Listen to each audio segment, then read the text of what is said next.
Welcome back. We're now headed into the 5 characteristics in the latter part of this group of 10.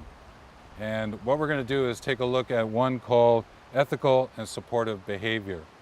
And ethics plays such an important part in creating the well-living workplace. And I'm going to give you some ideas around that. But it's also this, how to support one another when you're in the well-living workplace, that has to play itself out on a daily basis. But let me just add a little bit more commentary to this. As people go about doing their great work, they do so through practicing organization values and support for one another's life purpose. And again, let's just unpack this in terms of ethics. Ethics is really about the values that are expressed about how we work with one another. So we share these ethical values. We could talk about morals up to our skin, ethics from our skin out.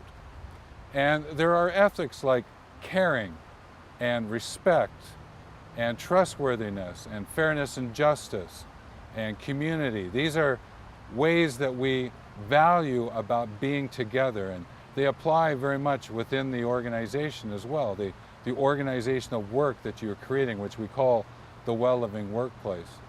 Because if things are sort of going sideways on you, then probably one of these ethical values is being compromised to some degree. And what you've got to do is get that back on track, and that's when you use something like ethical decision making. And there are ways in which to go through steps to bring it back on track for yourself.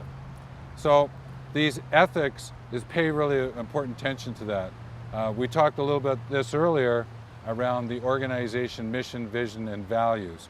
So again, if you haven't had a chance to write down what your values are around your organization, then I would encourage you to go back and do that, or stop now and write them down and get them there for yourself, because they'll give you some sense of the ethics that you're going to actually work from as well. Now, the other part to this is this ethical behavior, this supporting, is about lining up with people's life purpose, because each person comes into their work for a purpose.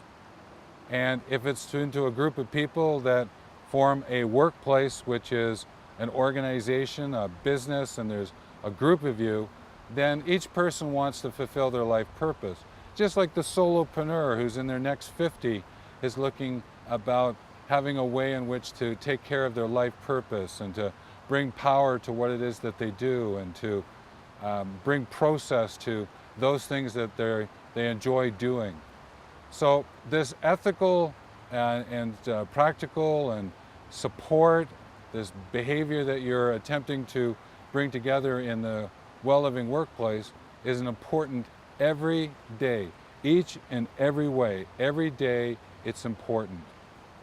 Along with this, this supportive ethical behavior, here is a really great tip for you to work with. One of the things you do is make a list of what's hindering you and what's helping you at work. Because what you want to do is, how do I reduce and eliminate what hinders, and how do I convert and support the growth of those things that help? Again, being able to get this list out and then connecting it to the supportive behavior that you want to set in motion and the ethics that you want to work from will create the well-living workplace. So those are some tips to work with under this one. So what we're going to do next is to move into what we call the culture of lifelong learning.